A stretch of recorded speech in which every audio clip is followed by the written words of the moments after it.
I would like to say a few things about sin. நான் சில காரியங்களை பாவங்களை குறித்தான சில காரியங்களை உங்களோடு கூட பகிர்ந்து கொள்ள விரும்புகிறேன். Because that's what we are sanctifying ourselves from. அதிலிருந்து தான் நாம் நம்மை சுத்திகரித்துக் கொள்கிறோம். So we'll just listen to a few things about sin. பாவத்தை குறித்தான சில காரியங்களை இப்பொழுது நாம் கேட்போம். The mark of the beast, மிருகத்துக்கு கொடுக்கப்பட்டதான அடையாளம், is going to become an electronic biochip implanted in our person. அது ஒரு மனிதனுக்குள்ளே ஒரு electronic சிப்பாக மனிதனுக்குள்ளே பொருத்தப்படுகிறது. It has a tracking device. அது எங்கு இருக்கிறார் என்பதை கண்டுபிடிக்கிறதான ஒரு திறன் உடையதான பொருளாய் இருக்கிறது. Even in our cell phones there is a self tracking device. Others can find out where we are, which part of the city we are in. நம்முடைய தினமும் உபயோகிக்கிறதான இந்த செல்போனில் கூட நாம் அதை எங்கு வைத்திருந்தாலும் மற்றவர்கள் அது நாம் எங்கே இருக்கிறோம், அந்த போன் எங்கே இருக்கிறது என்பதை கண்டுபிடிக்கக்கூடியதான ஒரு திறனுள்ள ஒரு பொருள் அதற்குள் காணப்படுகிறது. Because the cell phone and the mark of the beast will send out signals indicating where we are. இந்த செல்போனில் இருக்கிறதான அந்த காரியமும் அந்த சிப் என்கிறதான எலக்ட்ரானிக் சிப்பில் இருக்கிற ஒரு பொருளானது தான் எங்கே இருக்கிறோம் என்பதை குறித்து கண்டுபிடித்துக் கொள்ள மற்றவர்களோடு தொடர்பு வைத்துக் கொள்ளக்கூடியதான ஒரு திறனுடைய ஒரு காரியம் அதற்குள் இருக்கிறது. Has any of us heard the sound of sin? யாராகிலும் பாவத்தின் சத்தத்தை கேட்டிருக்கிறீர்களா? We don't know, we don't hear. Sin, as far as we are concerned, sin does not have a sound. நம்மை பொறுத்த மட்டில் பாவத்திற்கு எந்த விதமான ஒரு சப்தமும் கிடையாது. But as far as heaven is concerned, sin makes a sound. ஆனால் பரலோகத்தை குறித்த மட்டில் பாவத்திற்கு ஒரு சத்தம் உண்டு. It sends off a signal, a sound that can track us down and catch us in our sin. அதற்குள்ளே ஒரு சத்தம் உண்டு. அந்த சத்தத்தின் மூலமாக அது அனுப்ப அது நம்மை ஈர்த்து நம்மை பாவத்திற்குள்ளாய் தள்ளிவிடும். Turn to the book of Genesis. அதை நீங்கள் ஆதியாகம புத்தகத்தில் திருப்புவீர்கள் என்றால் chapter 18 and read verses 20 and 21. 20-21 வசனம், 18ஆம் அதிகாரம் 20-21 வசனத்தில் அதை குறித்து வாசிக்கிறோம். பின்பு கர்த்தர் சோதோம் குமோராவின் கூக்குரல் பெரிதாயிருப்பதினாலும் அவைகளின் பாவம் மிகவும் கொடிதாயிருப்பதினாலும் நான் இறங்கி போய் என்னிடத்தில் வந்து எட்டின அதன் கூக்குரலின்படியே அவர்கள் செய்திருக்கிறார்களோ இல்லையோ என்று பார்த்து அறிவேன் என்றார். அவர்களுடைய கூக்குரலின்படியே அவர்கள் செய்திருக்கிறார்களோ. So they are committing sin and the sin is letting out a cry. They human beings can't hear the cry. Heaven has heard the cry and God is coming down to see if that's what is coming up is really true. இங்கே நாம் அந்த சத்தத்தை கேட்கிறோமோ இல்லையோ, பாவத்து நிமித்தமாக ஒரு கூக்குரல் சத்தம் உண்டாகி அந்த சத்தம் பரலோகத்திற்கு கேட்கிறபடியினாலே பரலோகம் அதை கேட்கிறது. So as far as we are concerned, there are secret sins which nobody knows. But as far as heaven is concerned, there is no secret sin. Every sin cries out and makes a noise and heaven knows it. நம்மை பொறுத்தமட்டில் நமக்கு ரகசிய பாவங்கள் உண்டு, ஒருவரும் அறியாமல் மறைத்து வைக்கிறதான பாவங்கள் உண்டு. ஆனால் பரலோகத்தை பொறுத்தமட்டில் ஒரு பாவத்தையும் மறைக்க முடியாது. மாறாக எல்லா பாவமும் தன்னுடைய கூக்குரலின் சத்தத்தை பரலோகத்திற்கு அனுப்பிவிடுகிறது. அதனுடைய சத்தம் பரலோகம் தெரிந்து கொள்கிறது. So when we commit a sin, hell knows it because sin belongs to hell. நாம் பாவம் செய்யும் பொழுது நரகத்திற்கும் அது தெரிந்து விடுகிறது.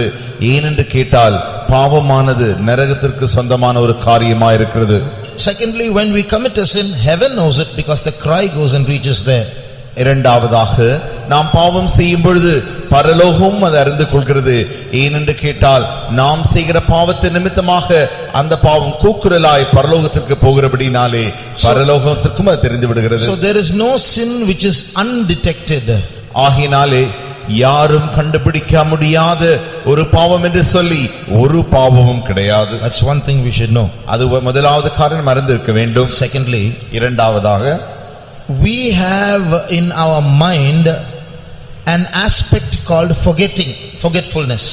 நம்முடைய மனதிலே மனதின் சுபாவமாகிய மறதி என்கிறதான ஒரு சுபாவம் உண்டு. So when we commit sins, sometimes the freshness of guilt gets reduced as days go by. நாம் ஒரு பாவம் செய்யும் பொழுது நாட்கள் செல்ல செல்ல இந்த பாவத்து நிமித்தம் வருகிறதான அந்த குற்ற மனசாட்சியின் அந்த புதுமையானது நாட்கள் செல்ல செல்ல பழமையாய் மாறிவிடுகிறது. Supposing you committed a sin in the morning. உதாரணமாக காலையிலே நீங்கள் பாவம் செய்திருப்பீர்கள் என்றால், you'll be hitting your head, why did I do that? You'll be crying in secret and you want to, somehow come out of it. You can't eat, you can't sleep, you're feeling so guilty. நீங்கள் உடனடியாக தலையை அடித்துக் கொள்வீர்கள். ஏன் நான் இப்படி செய்துவிட்டேன் என்று மறைவிலே போய் அழுது குற்ற மனசாட்சி நன்றாக உணர்ந்து இப்படி செய்துவிட்டேனே என்றதான் அந்த குற்ற மனசாட்சியை உங்களை குத்திக் கொண்டே இருக்கும். But after 10 years, ஆனால் அந்த பாவம் செய்து 10 ஆண்டுகள் கழிந்த பிறகு nobody hits their head at that time. அப்பொழுது யாரும் தன்னுடைய தலையை அடித்துக் கொள்கிறதில்லை. If that memory comes back of the sin committed 10 years ago, at the most there'll be a sprouting grief and then it will fade off, that's all. 10 ஆண்டுகளுக்கு பிறகு அந்த 10 ஆண்டுகளுக்கு முன்பாக செய்தான பாவம் திடீரென்று ஞாபகத்துக்கு வருமானால் உடனடியாக வருகிற ஒரு காரியம் என்னவென்று கேட்டால், அதை குறித்ததான ஒரு சின்ன காரியம் மனதில் துக்கம் தோன்றி அப்படியே மறைந்துவிடும். Why? ஏன்? Because it has faded off the memory. அது ஞாபகத்திலிருந்து மறந்து போய்விடுகிறது. But what we should realize something very important. ஆனால் முக்கியமான ஒரு காரியத்தை நாம் உணர்ந்து கொள்ள வேண்டியது இங்கே என்னவென்றால், just because the sin fades off the memory, it doesn't mean that God has forgotten it or the devil has forgotten it. நம்முடைய மனதிலிருந்து ஞாபகத்திலிருந்து இந்த பாவம் மறைந்து போனபடியினாலே தேவனும் மன்னித்து மறந்து விட்டார், பிசாசு மறந்து விட்டான் என்ற அர்த்தம் அல்ல. It is fresh in their minds. அது மனதிலே மிகவும் புதுமையாகவே காணப்படுகிறது. It is recorded and documented in their registers. அந்த புத்தகங்களிலே அந்த பாவங்கள் எழுதப்பட்டிருக்கிறது. So by and by, just because we forget our sins, it doesn't mean that those sins are dealt with. இப்படி நாட்கள் செல்ல செல்ல நாம் பாவங்களை மறந்து விட்டபடினாலே அந்த பாவங்கள் எல்லாம் உணர்த்தப்பட விட்டது ஆகிவிட்டது என்றது அர்த்தமல்ல. There are 3 kinds of secret sins. 3 விதமான ரகசிய பாவங்கள் உண்டு. Sins which I do, which nobody knows. நான் செய்கிறதான பாவம் ஒருவருக்கும் தெரியாமல் இருக்கலாம். That is one kind of secret sin. அது முதல் வகையான ரகசிய பாவம். There is another kind of secret sin. இரண்டாவது வகையான ரகசிய பாவம். It is secret to me myself. I have committed a sin which I don't realize is a sin. நான் ஒரு பாவம் செய்திருக்கிறேன், ஆனால் அந்த பாவத்தை எனக்கே தெரியவில்லை பாவம் செய்தேன் ஆகினாலே அது எனக்கே ரகசியமான பாவமாயிருக்கிறது. That's the second kind of secret. அது இரண்டாவது வகையான ரகசிய பாவம். Third kind of secret sin. மூன்றாவது ரகசிய வகையான பாவம். It is a sin that I committed long ago which I have forgotten. It has gone into oblivion. We have forgotten about it, so it's become secret to us. இதோ கொஞ்ச நாட்களுக்கு முன்பாக நான் செய்ததான பாவம் அது அப்படியே மறந்து நான் அப்படியே விட்டுவிட்டேன், ஆகினாலே அது எனக்கு ஞாபகத்திலே இப்பொழுது இல்லை. அது மூன்றாவது வகையான ரகசிய பாவம்.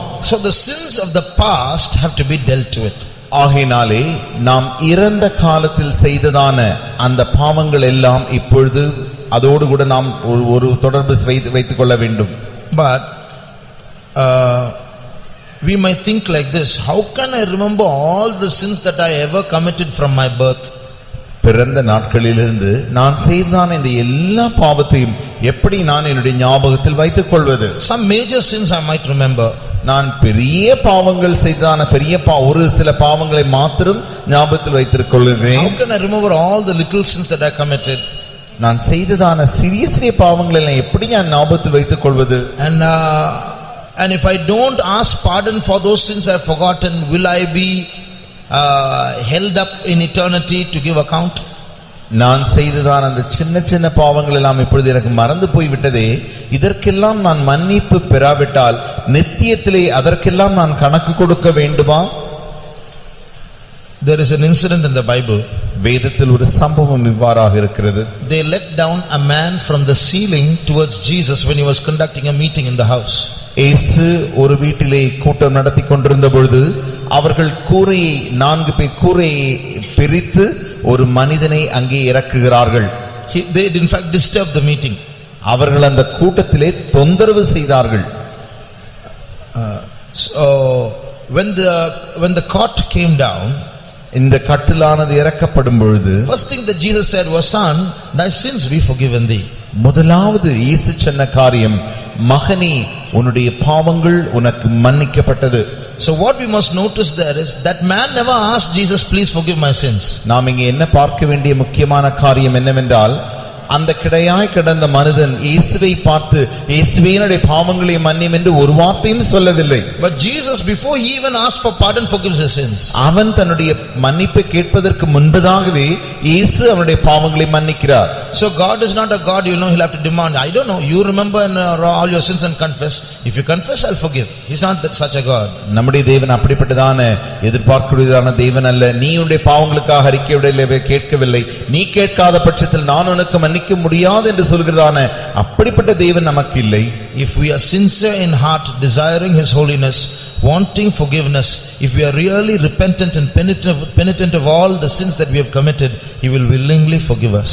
நாம் நம்முடைய இதயத்திலே உண்மையா இருப்போமானால், உண்மையான இதயத்தோடு கூட மன்னிப்பு அவரிடத்தில் நாம் கேட்போமானால், நம்முடைய இதயத்திலே குத்தப்பட்டவர்களாக அந்த குற்ற மனசாட்சி அவரிடத்தில் சொல்லுவோம் என்றால், அவர் உண்மையாகவே மன்னிப்பதற்கு வல்லவராய் இருக்கிறார். But we must realize that just because a sin fades off from our memory, it is all forgotten and forgiven.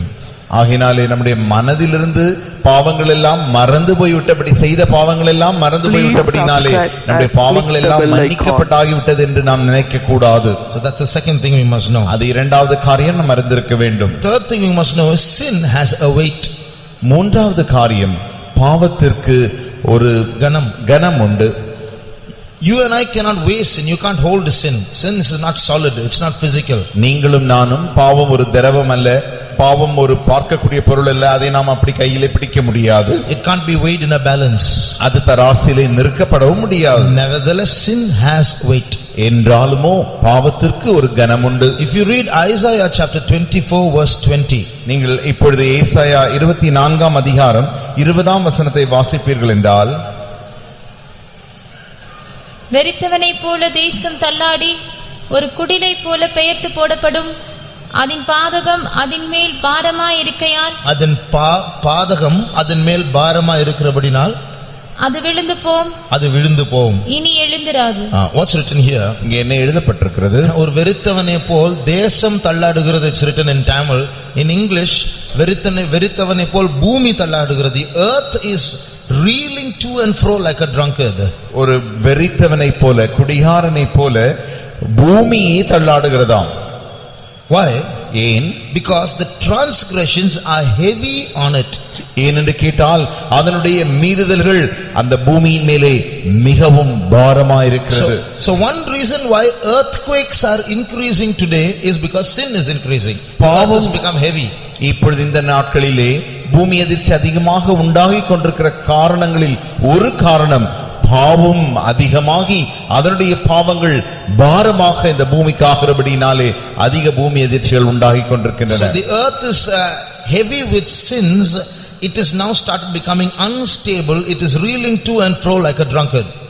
பாவம், இந்த பூமியானது பாவம் மிகவும் நிறைந்தபடினாலே அந்த பாரத்தினாலே இப்பொழுது மேலும் கீழும் தள்ளாடி வெறித்தவனை போல அது ஆடிக்கொண்டிருக்கிறது. So this shows sin has a weight.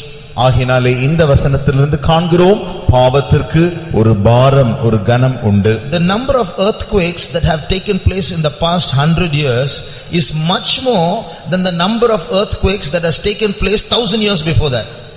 கடந்த 100 ஆண்டுகளாக நடந்ததான பூமி அதிர்ச்சிகளின் எண்ணிக்கையை நீங்கள் கணக்கிடும் பொழுது 1000 ஆண்டுகளுக்கு முன்பாக, 1000 ஆண்டு கடந்த 1000 அதற்கு முன்பாக இருக்கிற 1000 ஆண்டுகளின் பூமி அதிர்ச்சியை காட்டிலும் இந்த எண்ணிக்கை மிகவும் அதிகமாக இருக்கிறதாம்.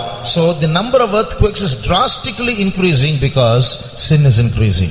இந்த பூமி அதிர்ச்சிகளானது இப்பொழுது மிகவும் குறுகிய நேரங்களில் மிகவும் அடிக்கடி நடந்து கொண்டே இருக்கிறதின் காரணம் பாவமும் பெருகிக் கொண்டே இருக்கிறபடினாலே. One verse that many Christians know is, come unto me all ye that labor and are heavy laden and I will give you rest. கிறிஸ்தவர்களுக்கு எல்லாருக்கும் அறிந்ததான வசனம், வருத்தப்பட்டு பாரம் சுமக்கிறவர்களே நீங்கள் எல்லாரும் என்னிடத்தில் வாருங்கள், நான் உங்களுக்கு இளைப்பாறுதல் தருவேன். So come unto me all ye that labor and are heavy laden with what? வருத்தப்பட்டு பாரம் சுமக்கிறவர்களே, எந்த பாரத்தை நீங்கள் சுமந்து கொண்டிருக்கிறீர்கள்? So we are heavy laden with sins. நாம் பாவத்தினாலே பாரம் சுமந்து கொண்டிருக்கிறோம். We can feel the weight of sin in our heart sometimes. சில நேரங்களில் நம்முடைய இருதயங்களிலே பாவத்தின் பாரத்தை நம்மால் உணர முடிகிறது. That's why after committing sin, we commit sin for happiness. But after committing the sin, what we get is not happiness. While we commit the sin, there's happiness. But after that, it's guilt, it's depression, it's loneliness, frustration, suicidal feelings. நாம் ஏன் பாவம் செய்கிறோம்? ஏதாவது அதில் ஒரு நல்ல சந்தோஷம் கிடைக்கும் என்பதினாலே பாவம் செய்கிறோம். ஆனால் பாவம் செய்த மாத்திரத்திலே அது உடனடியாக குற்ற மனசாட்சி உண்டாக்கி, ஒரு தாழ்வு மனப்பான்மை உண்டாக்கி, ஒரு தனித்தன்மை உண்டாக்கி, தற்கொலையின் எண்ணத்திற்கே அது கொண்டு போய் பாரமாய் விடுகிறது. So it becomes a weight in the heart. ஆகையினாலே அது நம்முடைய இருதயத்திலே பாரமாய் மாறி விடுகிறது. But come unto me, I will give you rest, says Jesus. இயேசு சொல்கிறார், என்னிடத்தில் வாருங்கள், நான் உங்களுக்கு இளைப்பாறுதல் தருவேன். He can lift off that load from the heart. நம்முடைய இருதயத்திலிருந்து அந்த பாரத்தை அவர் தள்ளிவிட முடியும். Not only that, அது மாத்திரமல்ல, sin has to be detected by us. பாவம் நம்மாலே கண்டுபிடிக்கப்பட வேண்டும். We need a spiritual intelligence to detect sin in our lives. நம்முடைய பாவங்கள், நம்முடைய ஜீவியத்தில் இருக்கிறதான பாவங்களை கண்டுபிடிக்க நமக்கு ஆவிக்குரியதான அந்த அறிவு அவசியம். Without that spiritual God-given intelligence, we will not be able to discover sin. தேவனால் கொடுக்கப்படக்கூடியதான அந்த ஆவிக்குரிய அந்த ஞானத்தை தவிர வேறு ஒன்றாலும் நம்முடைய ஜீவியத்தில் இருக்கிறதான பாவத்தை நம்மால் கண்டுபிடிக்க முடியாது. Read Proverbs 30 verse 12. இப்பொழுது நீங்கள் நீதிமொழிகள் 30ஆம் அதிகாரம் 12ஆம் வசனத்தை வாசியுங்கள். தாங்கள் அழுக்கற கழுவப்படாமல் இருந்தும் தங்கள் பார்வைக்கு சுத்தமாக தோன்றுகிற சந்ததியாரும் உண்டு. What's written here? என்ன எழுதப்பட்டிருக்கிறது? There is a generation, they are pure in their own eyes, but still they are not clean from their sins. இங்கே ஒரு சந்ததியார் உண்டு, அவர்கள் தங்களுடைய சொந்த பார்வைக்கு சுத்தமானவர்களாக தோன்றுகிறார்கள், ஆனால் என்றாலுமோ அவர்களுக்குள்ளே இன்னும் அழுக்கற கழுவப்படாமல் இருக்கிறார்கள். So some people, what will they feel? I am quite all right, what wrong did I do? I am okay. Why? It's not because they are okay, because they lack the intelligence to introspect and find out what's wrong. சிலர் இப்பொழுது இப்படி சொல்வார்கள், எனக்கு ஒரு பிரச்சனையும் அல்ல, நான் நன்றாகத்தான் இருக்கிறேன், அவருடைய பார்வையில் அப்படி அவர்கள் இருக்கிறார்கள் ஏனென்று கேட்டால் அவர்களுக்கு அந்த ஆவிக்குரிய ஞானம் இல்லாதபடியினாலே தங்களுக்குள் இருக்கிற பாவத்தை அவர்களால் கண்டுபிடிக்க முடியவில்லை. So they are pure in their own eyes. தன்னுடைய சொந்த பார்வையிலே அவர்கள் சுத்தமுள்ளவர்களாக இருக்கிறார்கள். So there's no one like that. We are not pure. Nobody is pure. ஒருவனும் சுத்தமான அல்ல. If we claim to be pure, it's because we are blind. நாம் ஒருவேளை நாம் சுத்தமானவர்கள் என்று சொல்லிக் கொண்டிருப்போமே, ஆனால் நாம் சரியாக பார்ப்போமே என்றால் நாம் குருடர்களாய் இருக்கிறோம். That's why the Bible asks a question, who can understand his errors? ஆகையினால் தான் வேதம் இப்படி ஒரு கேள்வியை கேட்கிறது, யார் அவருடைய தவறுகளை, தன்னுடைய தவறுகளை அறிந்து கொள்ள முடியும்? தன் பிழைகளை உணர்கிறவன் யார்? தன் பிழைகளை உணர்கிறவன் யார்? So if we are able to detect sin in our life while it is as small as an error, that is very good for us. நாம் நம்முடைய பாவங்களை நம்முடைய ஜீவியத்திலே அப்படி கண்டுபிடிக்க தொடங்கும் பொழுது சிறிய காரியமே ஒரு பிழையாக நமக்கு தோன்றுமானால் அது மிகவும் நன்றாயிருக்கும். Read Psalm 19. சங்கீதம் 19ஆம் அதிகாரத்தில் வாசியுங்கள். Where is that verse? தன் பிழைகளை உணர்கிறவன் யார்? எந்த வசனம்? 12. தன் பிழைகளை உணர்கிறவன் யார்? மறைவான குற்றங்களுக்கு என்னை நீங்களாக்கும். அடுத்த வசனம். துணிகரமான பாவங்களுக்கு உமது அடியேனை விலக்கிக்காரும், அவைகள் என்னை ஆண்டு கொள்ள ஒட்டாதிரும், அப்பொழுது நான் உத்தமனாகி பெரும் பாதகத்துக்கு நீங்களாயிருப்பேன். So what's written here? You see four grades of sins here. இங்கே நீங்கள் 4 விதமான பெரிய பாவங்களை குறித்து வாசிக்கிறோம். 4 grades, levels. 4 விதமான நிலவரங்கள், அளவுகளை நாம் வாசிக்கிறோம். One is error. It's very small error. முதலாவது அளவு, முதலாவது நிலவரம் பிழை. If you neglect error, it will grow into a secret fault. நாம் பிழைகளை உணராமல் அப்படி விட்டு விடுவோமே என்றால் அது வளர்ந்து மறைவான குற்றமாய் மாறுகிறது. So what does that mean? அதனுடைய அர்த்தம் என்ன? When small errors are neglected and not dealt with, not rectified, சிறு சிறு பிழைகள் வரும்பொழுதே அதை சரியாக அதை உணர்ந்து அதை அப்படியே சரி செய்யாமல் நாம் விடும்பொழுது repeated errors will occur and they will start growing and they will start becoming secret faults. That means it is now dangerous enough for someone to pinpoint this as saying, hey, you shouldn't have done that, but now you are doing it in secret, nobody knows. அந்த பிழைகள் திரும்பமாக அப்படி நாம் உணராமல் செய்துவிட இந்த சிறு பிழைகள் எல்லாம் கொஞ்சம் கொஞ்சமாக வளர்ந்து ஒரு நிலவரத்திற்கு வரும். அதுதான் மறைவான குற்றம். அந்த நிலவரத்திற்கு வரும்பொழுது அந்த குற்றமே உன்னை பார்த்து சொல்லும், நீ இப்பொழுது தவறை செய்து விட்டாய். அதை நாம் மற்றவர்களுக்கு மறைத்து விடுகிறோம். குற்றம் நம்மை பார்த்து சொல்லாது. If others see us doing that, others will say, why did you do that? So we are hiding it and doing it. மற்றவர்கள் நம்மை பார்த்து சொல்லுவார், அந்த காரியத்தை செய்யும் பொழுது அவர்கள் நம்மை பார்த்து, ஏன் நீ இப்படி செய்தாய், எதற்காக நீ இதை செய்தாய் என்று கேட்டு விடுவார்கள். ஆகினாலே அவர்களுக்கு தெரியாமல் மறைத்து செய்து விடுகிறோம். Why? ஏன்? Error has grown into a secret fault. இப்பொழுது இந்த பிழையானது வளர்ந்து அது ஒரு மறைவான குற்றமாக வளர்ந்து விட்டது. Now if that secret fault is not dealt with, it will grow into a presumptuous sin, as the next verse says. அடுத்த வசனம் சொல்கிற வண்ணமாக, நாம் மறைவான குற்றத்தை அப்படியே விட்டு விடுவோமே என்றால் அது வளர்ந்து இப்பொழுது துணிகரமான பாவமாக மாறிவிடுகிறது. Suppose you do a sin once, nobody watches, you've escaped. நீ இப்பொழுது ஒருவேளை ஒரு தவறை செய்வாய் என்றால் அதை யாரும் பார்க்கவில்லை, இப்பொழுது நீ தப்பித்து விட்டாய் என்று வைத்துக் கொள்ளுங்கள். You do it a second time, you've escaped. இரண்டாவது முறையாக நீங்கள் தப்பித்துக் கொண்டீர்கள். You've done it 10 times, you've escaped. 10 முறை செய்தீர்கள் என்றாலுமோ தப்பித்து விட்டீர்கள். You've done it for one whole year, you've escaped. ஒரு வருடம் முழுதும் செய்தீர்கள், தப்பித்து விட்டீர்கள். Nobody has seen it. ஒருவரும் அதை பார்க்கவில்லை. Now that will grow into a presumptuous sin. You will start deliberately doing things.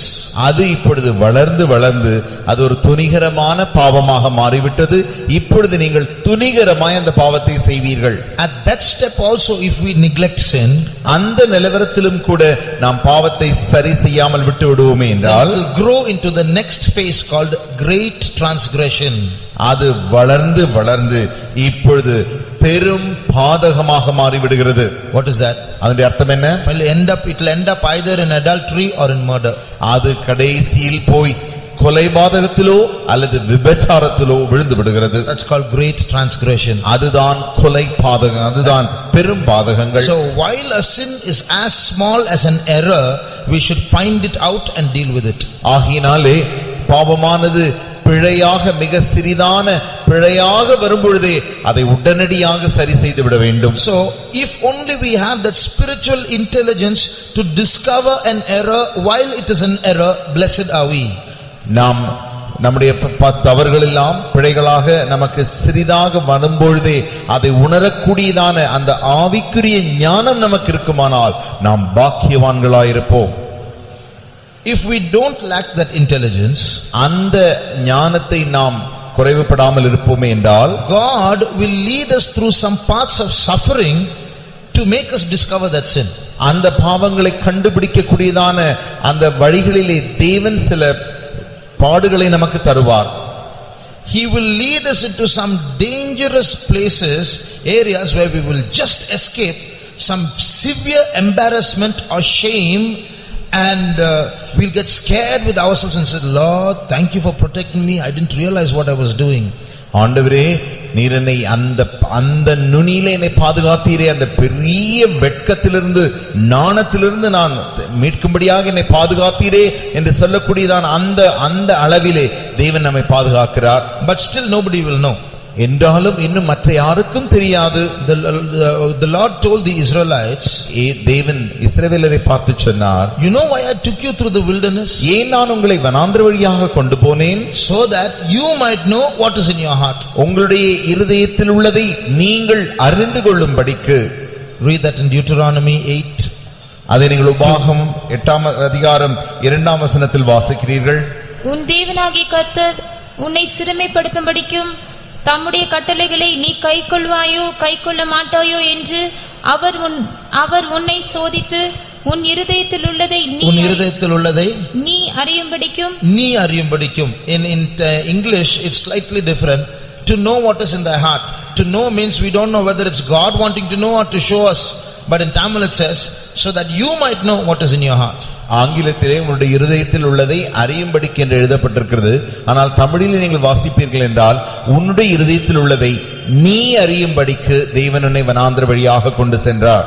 So God will permit some sufferings if we lack the intelligence to detect errors. God will permit sufferings in our life, take us through a wilderness where we will be made to realize what is wrong with us. தேவன் சில நேரங்களில் பிழைகளை நமக்கு உணர்த்த முயற்சிக்கும் பொழுது நமக்கு அந்த ஆவிக்குரிய ஞானம் குறைவாக இருக்கும் பொழுது தேவன் தாமே சில பாடுகளினூடாய் வனாந்திரத்தின் வழியாய் நம்மை கொண்டு போய் நம்முடைய இருதயத்திலே நாமே அறிந்து கொள்ளும்படியாக தேவன் அப்படி செய்கிறார். We might meet with a small accident. ஒருவேளை சிலதான ஆக்சிடென்ட்ஸ் மூலமாய் காணலாம், சிறு விபத்துகளின் மூலமாக நாம் போகலாம். Or we might fall sick. நாம் வியாதிப்படலாம். So immediately we will realize, I know why this has happened. உடனடியாக நாம் உணர்ந்து கொள்கிறோம், ஏன் எனக்கு இந்த காரியம் நடந்தது என்று எனக்கு தெரியும். But even at that level we may be so dull in our heads that we still don't realize what we have done. அந்த நிலவரத்திலும் கூட நம்முடைய ஞானத்தில் மிகவும் மந்தமாக நாம் இருக்கிறபடினாலே ஏன் எனக்கு இது வந்தது, என்ன நடந்தது என்பதை நாம் அறியாமல் இருக்கிறோம். Instead of realizing our faults, that we have gone somewhere wrong, that's why this has happened, we'll be murmuring against God. Why is God doing like this all the time? நம்முடைய இந்த பாவத்தின் நிமித்தமாக, என்னுடைய இந்த பாவத்தின் நிமித்தமாக தான் நான் இப்படி கஷ்டப்பட்டு கொண்டிருக்கிறேன் என்பதை உணர்வதற்கு மாறாக முறுமுறுத்து தேவன் ஏன் இதையெல்லாம் அனுபவிக்கிறார் என்று சொல்லிக் கொண்டிருப்போம். If that pursues, if that continues, அது தொடருமானால், அது வளர்ந்து வருமேயாகில், till this level our sins are within us, nobody knows. இந்த நிலவரம் வரைக்கும் நாம் செய்கிற எல்லா பாவங்களையும் யாருக்கும் தெரியாது, நமக்கு மாத்திரமே தெரியும். If we neglect it at this level, இந்த நிலவரத்திலும் கூட நாம் அதை அலட்சியப்படுத்துவோம் என்றால், that sin will grow. Others will come to know what's wrong with us, and others will start pointing out our errors. That becomes a bit shameful. இப்பொழுது இந்த பாவமானது வளர்ந்து வளர்ந்து மற்றவர்கள் இதை பார்ப்பார்கள், அவர்கள் இதை பாவம் என்று கண்டுபிடித்து அவர்கள் நம்மை வந்து சரி செய்ய முயற்சிப்பார்கள். அப்பொழுது மிகவும் ஒரு வெட்கமான நிலவரத்திற்கு வந்து விடுவோம். David was a prophet. தாவீது ஒரு தீர்க்கதரிசியாக இருந்தான். But his sin took hold of him so much one time that he couldn't detect his sin. Another prophet, Nathan, had to come and point out his sin. அவனுடைய பாவம் அதிகமாக அப்படி வளர்ந்து விட்டபடினாலே தன்னுடைய ஜீவித்தில் என்ன பாவம் இருக்கிறது என்பதை அவனால் அதை கண்டுபிடிக்க முடியவில்லை. நாத்தான் வந்து அவனிடத்தில் இந்த பாவம் இருக்கிறது என்று சொல்லி தாவீதிடத்தில் சொன்னான். You may ask, saying David was a king, not a prophet. தாவீது ஒரு ராஜா, ஒரு தீர்க்கதரிசி அல்ல என்கிறதான ஒரு கேள்வி உங்களுக்கு எழலாம். But he wrote many psalms which were prophecies. ஆனால் அவன் அநேக சங்கீதங்களை தீர்க்கதரிசனமாக எழுத வைத்திருக்கிறான். But he didn't have that foresight to see that his sin was wrong.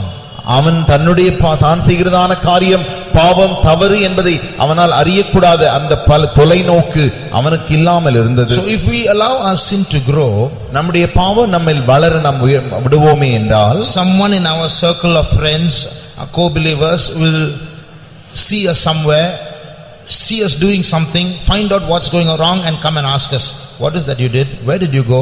I saw you here, I saw you there. We have been exposed. நாம் இப்பொழுது சரிப்படாத பட்சத்தில் நம்முடைய பாவங்களை நம்முடைய சக நண்பர்களோ சிநேகிதர்களோ அல்லது சக விசுவாசிகளோ அதை அங்கே பார்த்துவிட்டு, நீ அங்கே என்ன செய்து கொண்டிருந்தாய், நீ என்ன பாவம் செய்து கொண்டிருந்தாய், நீ என்ன செய்து கொண்டிருந்தாய் என்று அவர்கள் நம்மிடத்தில் கேட்க வேண்டியதாயிருக்கும். So I saw you here, I saw you there. நான் இங்கே உன்னை பார்த்தேன், அங்கே உன்னை பார்த்தேன். So our sin becomes exposed. இப்பொழுது நம்முடைய பாவமானது வெளியரங்கமாக்கப்பட்டிருக்கிறது. Why? ஏன்? Because we were so dull in our minds, we did not have the intelligence to correct our sin while it was secret within us.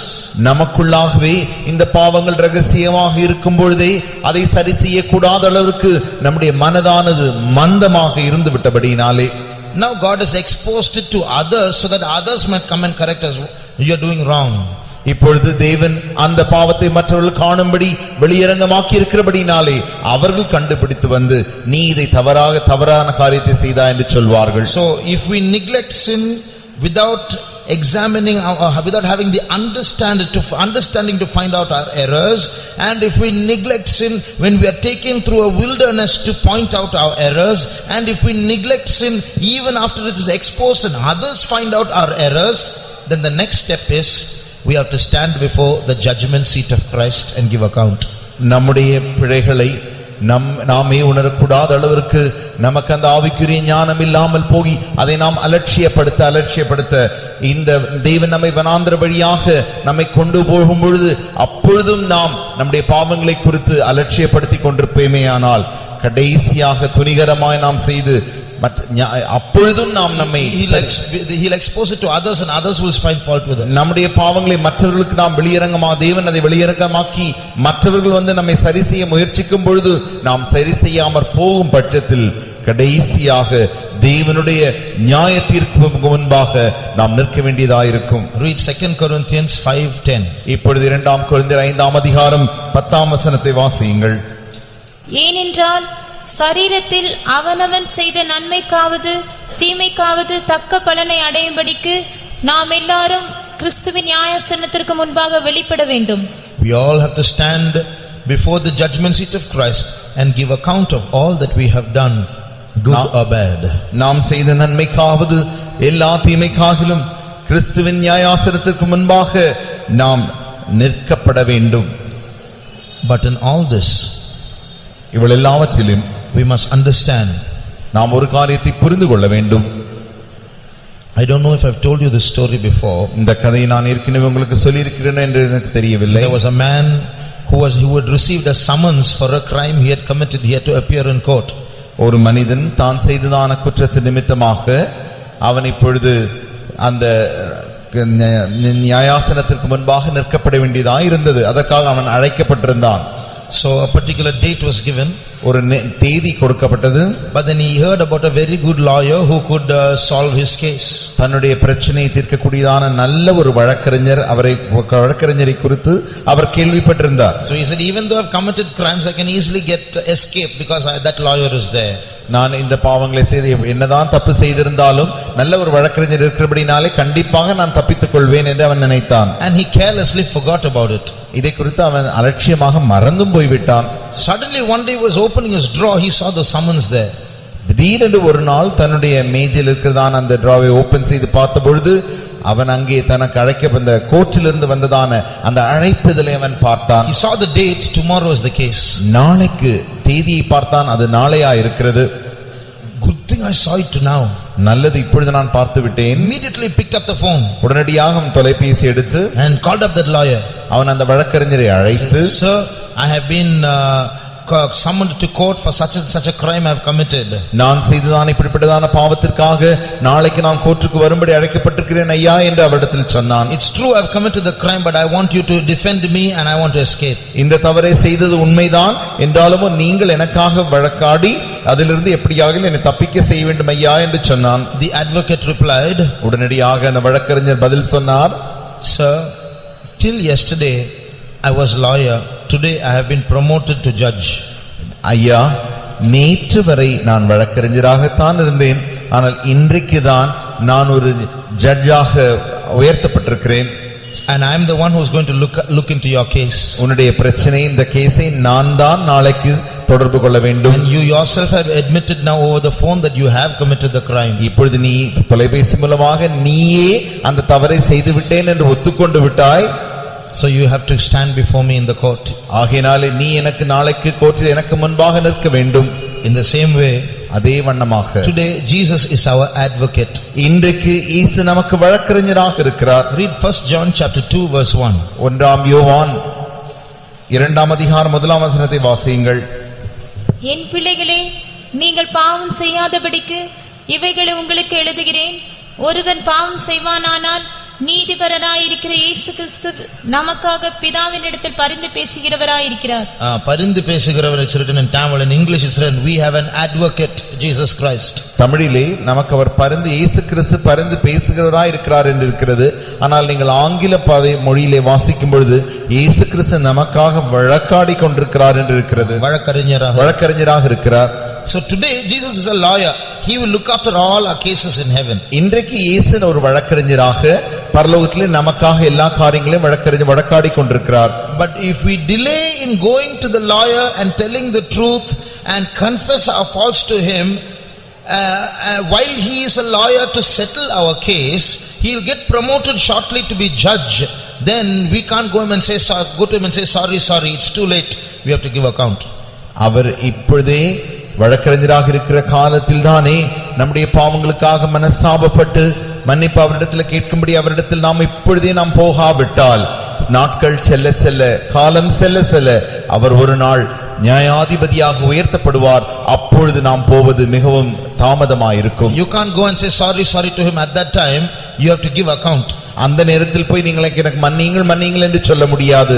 மாறாக நீ செய்ததான காரியத்திற்கு நீ கணக்கு தர வேண்டும். Today God the Father has sent a lawyer from heaven to settle all our cases. நம்முடைய எல்லா கேசுகளையும் பிரச்சனைகளையும் சரி செய்யும்படியாக பிதாவாகிய தேவன் இயேசு கிறிஸ்துவை வழக்கறிஞராக நமக்கு அனுப்பி இருக்கிறார்.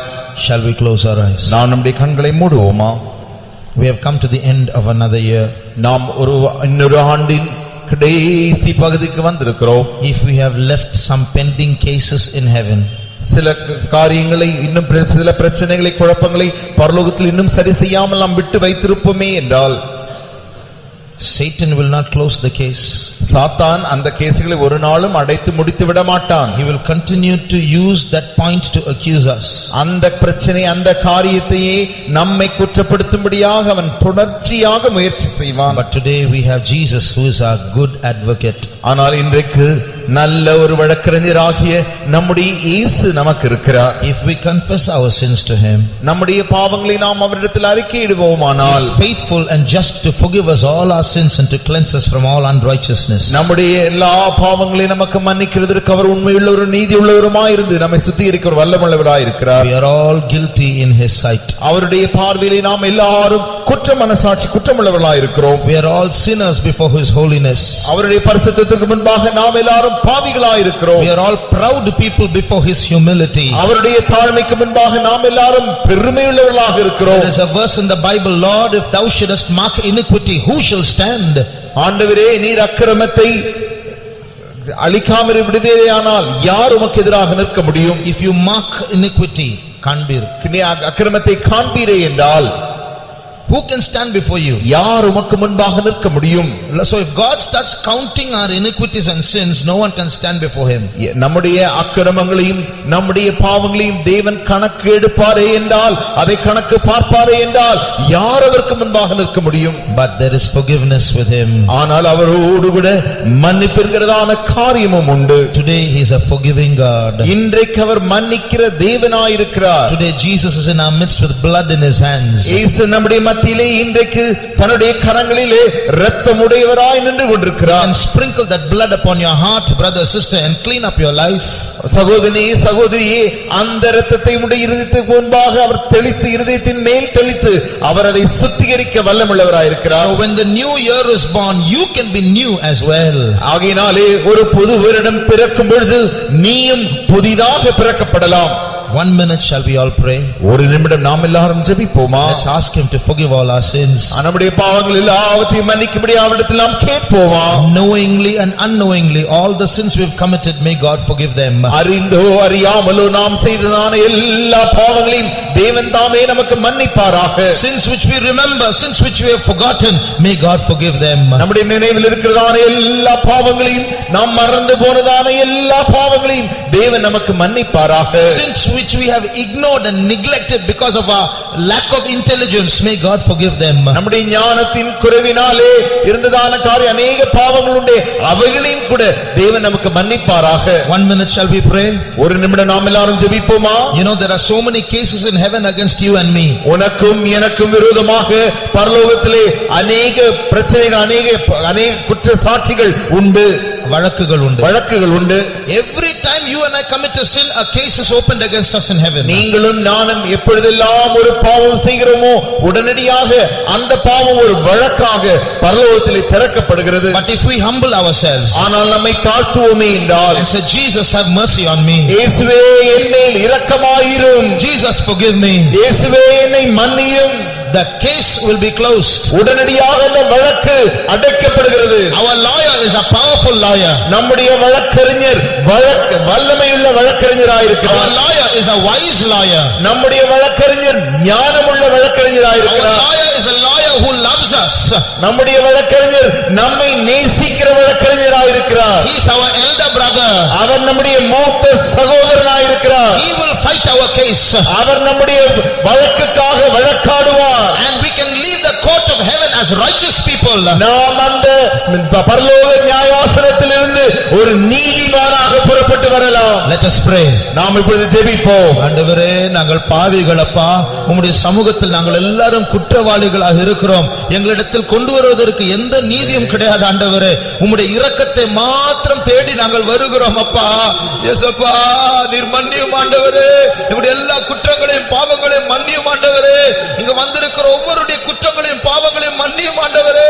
உம்முடைய கிருபையினால், உம்முடைய இரத்தத்தினால், உம்முடைய வசனத்தினால் எங்களை பரிசுத்தப்படுத்தி காத்துக்கொள்ளும் மாற்றும் ஆண்டவரே. பாவத்தை கொண்டு புதிய வருடத்தில் பிரவேசிக்க நாங்கள் விரும்பவில்லை ஆண்டவரே. எல்லா வழக்குகளையும் தீர்க்கக்கூடிய வழக்கறிஞரே, நீர் இறங்கி வாரும். எங்களை கழுவும் ஆண்டவரே, எங்களை மாற்றும் ஆண்டவரே. நீர் பொறுப்படுத்தி நடத்தும் அப்பா. We praise you Jesus. Lord, have mercy on us. Lord, clean up our lives. Lord, change us, oh Lord. Draw us close to you, Lord. Fill us with your power. Fill us with your power. Give us your mercy, Lord. Help us to leave this place as righteous people, oh God. Give us that intelligence to know and detect our errors and faults, oh God. Have mercy, Lord. We praise you, we praise you, we praise you, we praise you. We have a high priest who is a merciful high priest. Therefore, let's praise him. நமக்கு இருக்கிறதான அந்த பிரதான ஆசாரியர் இரக்கமுள்ள பிரதான ஆசாரியர் இருக்கிறபடினாலே நாம் எல்லாரும் கர்த்தரை ஸ்தோத்திரிப்போம். ஸ்தோத்திரம், ஸ்தோத்திரம், ஸ்தோத்திரம். Praise the Lord. கர்த்தாவே, நீர் தந்ததான இந்த நல்ல நேரத்துக்காக ஸ்தோத்திரம். இந்த வருடம் முழுவதும் எங்களை காத்து நடத்தினீர். உண்மையாகவே நாங்கள் காக்கப்படுவதற்கு தகுதி அற்றவர்கள் ஆண்டவரே. நாங்கள் தண்டிக்கப்படுவதற்கு பாத்திரராக இருக்கிறோம். ஆனாலும் உம்முடைய இரக்கம், உம்முடைய கிருபை எங்களை ஜீவனுள்ளோர் தேசத்தில் சபையில் இன்னும் உம்மை ஆராதிக்கக்கூடியவர்களாக இருக்கும்படியாக உம்முடைய கண்களில் எங்களுக்கு தயவு கிடைத்தது. அதற்காக ஸ்தோத்திரம் ஆண்டவரே. அந்த தயவினால் இந்த கடைசி 3 நாட்களில் நீர் தொடர்ந்து எங்களை சுத்திகரித்து புதிய வருடத்தில் ஆண்டவரே பெரிய வெற்றியோடு பிரவேசிக்கும்படியாக நீர் உதவி செய்து எங்களை நடத்தும். இயேசு நாமத்தில் வேண்டிக் கொள்கிறோம் பிதாவே, ஆமென். ஸ்தோத்திரம், ஸ்தோத்திரம், ஸ்தோத்திரம், ஸ்தோத்திரம். என் ஆத்துமாவே கர்த்தரை ஸ்தோத்ரி, என் முழு உள்ளமே பரிசுத்த நாமத்தை ஸ்தோத்ரி. என் ஆத்துமாவே கர்த்தரை ஸ்தோத்ரி, அவர் செய்த சகல உபகாரங்களையும்